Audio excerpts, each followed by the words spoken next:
Hello again, ladies and gentlemen. I'm Joe Hindy, the Android Authority app guy, and it's about that time of year to round up the best new Android games that were released in 2016. If you want to check out any of these games for yourself, you can find those links in the video description below.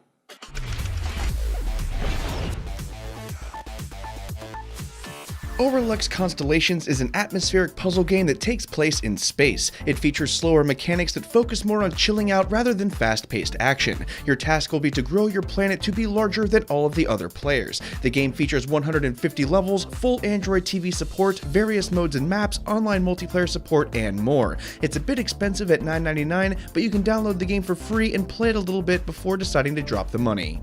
Asphalt Extreme is the latest racing game from Gameloft. Unlike prior titles in the series, Extreme features off-road vehicles along with off-road tracks. Currently, the game has 35 vehicles, although we expect that number to grow over time. Like other games in the series, you'll have access to online multiplayer mode. It's a good-looking game with simple mechanics that also works as a great time waster for racing fans. It's a freemium game, which is the worst part about it, but it's still pretty fun. Clash Royale is the big Supercell released from the last year. Thankfully, they actually did a pretty good job. Clash Royale is a card-based PvP game where you duel against other players. Much like other Supercell games, there is a ranking system where you improve by beating other players. You can also form clans, share cards, and earn various rewards for playing the game. It's intensely popular, which means you'll have opponents to play pretty much all the time. It's freemium, which does suck, but at least its social features are really strong.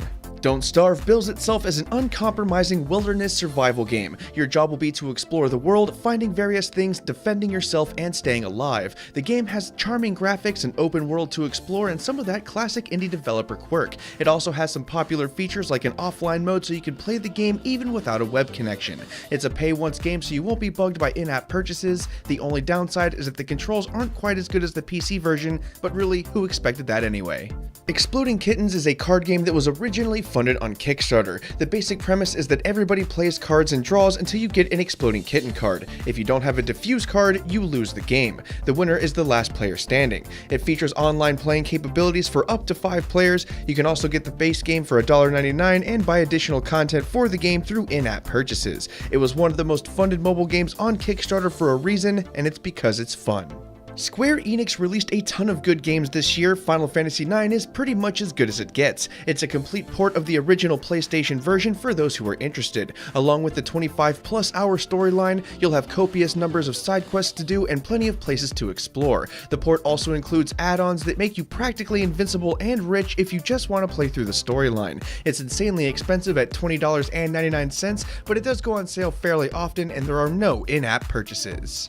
Never Alone Kai Edition is a puzzle platformer with a fun little storyline. You play as a girl and her pet fox. You control both characters and use them to overcome obstacles you normally wouldn't be able to with one character. The game also comes with tons of lore, decent graphics, and plenty of other goodies. It's relatively inexpensive with no in-app purchases, and those who have an Nvidia Shield tablet or Android TV can get a slightly better version of the game for a little more money. Pinout is a fun little pinball game in a market that doesn't have a lot of good pinball games. Pinout is a hybrid of an arcade pinball game and an infinite runner. You'll be launching the ball through various obstacles for as long as humanly possible. It looks good and the controls are pretty easy to learn. What makes this game special is that it's a pay-once game in a genre that is dominated by freemium titles. It's a good time killer that won't bug you to spend even more money.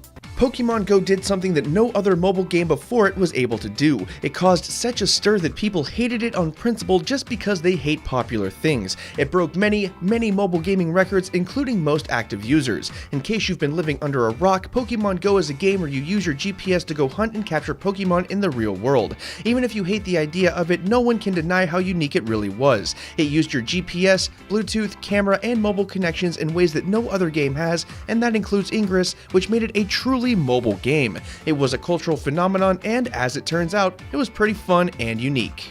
Riptide GP Renegade was one of the best racing games released in 2016. It features wave runners instead of cars, and the developers did a great job integrating the waves into the mechanics of the game. The story goes that you're a racer who got busted doing an illegal street race. You must race your way back up through the underground and back into the GP circuit. It's an inexpensive pay-once game with no in-app purchases and a lot of replay value. It also has online multiplayer modes if you're into that. Super Phantom Cat is a platformer where you play as a cat that jumps on platforms. It takes a lot of its inspiration from the 8-bit and 16-bit games of old, so you'll likely see a number of themes from your favorite old platformers. That includes things like disappearing platforms, collecting coins, and tons of bad guys to jump on or over. It's a free-to-play game with a single in-app purchase. Technically, that makes it a freemium game, but it's about as inoffensive of a freemium game as it gets.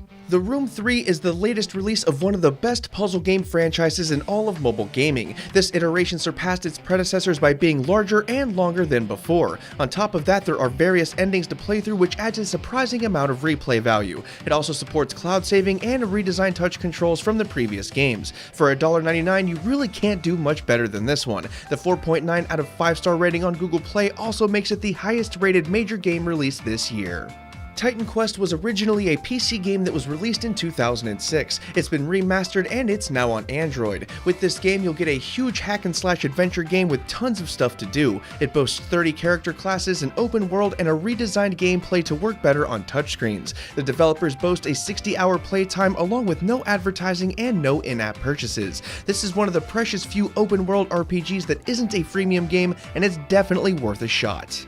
Zenge is an atmospheric puzzle game that does things a little bit differently. It doesn't keep score, there is no timer, no leaderboards, no stars to earn, and there isn't even a tutorial. You'll jump right in, figure everything out on your own, and then progress at your own pace. The game tells a story of a character named Eon who was trapped between worlds. Your goal is to solve all of the puzzles and find out what happened. It's one of the most relaxing games released this year. Crashlands is simply a masterpiece. For those who haven't tried it, you play as an intergalactic trucker who is stranded on a planet after being attacked. Your job is to build a base, fight off bad guys, and explore the planet. It's a rather large planet with tons of bad guys and resources for you to acquire. You then use those things to craft various items and build your home base. It features 500 craftable items, a self-managing infinite inventory, RPG elements for character progression, creatures that you can tame, and even a decent combat system. There is even cloud saving mixed with cross-platform support, so you can play the same save file on PC or mobile. It's pretty much everything that people have been asking for in a mobile game. A story, tons of content, and a huge open world. The best part is that it's reasonably priced at $4.99 with no in-app purchases.